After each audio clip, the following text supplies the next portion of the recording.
I'm starting to think that Vantage is the only board game where board gamers might not actually be the target demographic. Let's get into it.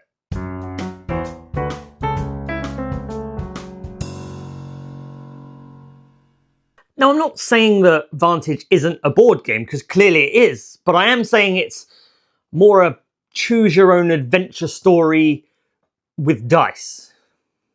In Vantage, you are on an intergalactic mission to an uncharted planet, and you are going down to do one of 21 missions as your primary goal.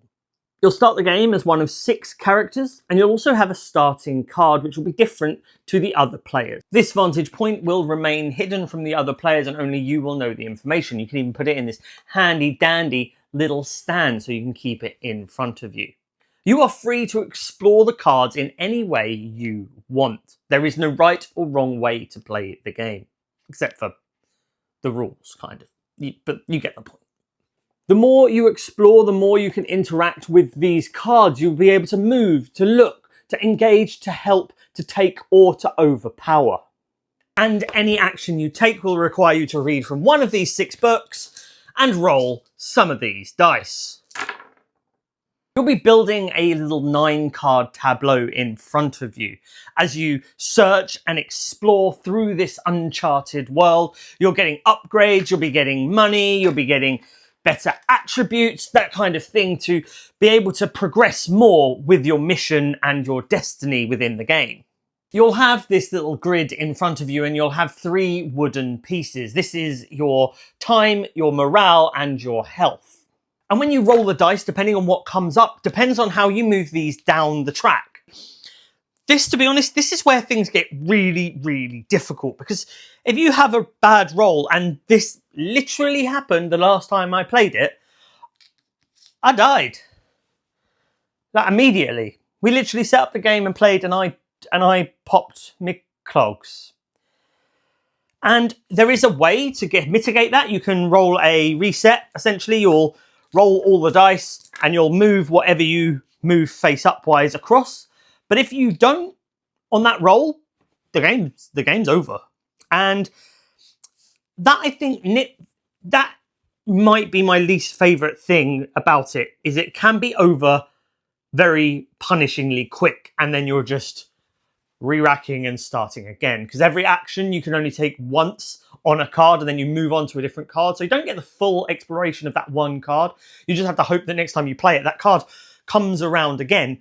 And if you die straight away, the cards are gone and you're getting new information from a new story, from a new point of view. And that kind of takes you away from the story against the game.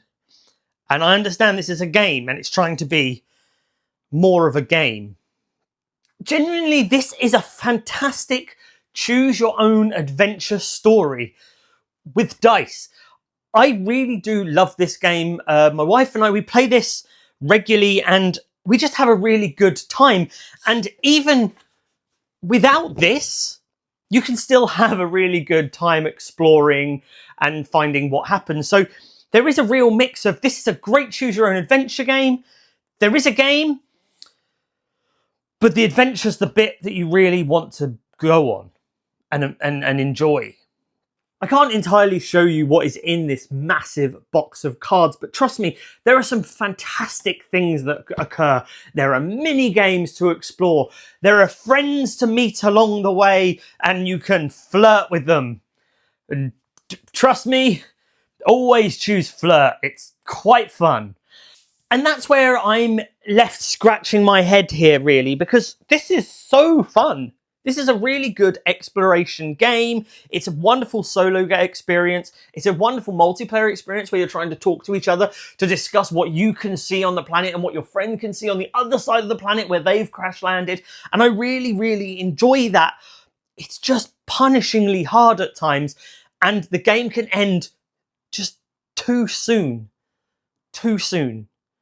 Of course, you can house rule this and you can just reset it as often as you want, which is essentially what we did last time we played, because we didn't want to just pack up straight away. We wanted to re-explore. We wanted to carry on. We found some interesting things in interesting ways, and we wanted to see where it went to. And if we packed it away, we may never see that again. And it's a game that needs to be played multiple times. But when you've got multiple games, like any campaign-esque style game, not that this is a campaign game because it's not, you need to give the time to that one game. I used to have Sleeping Gods on the table for the longest time, but I don't want to play Sleeping Gods every day.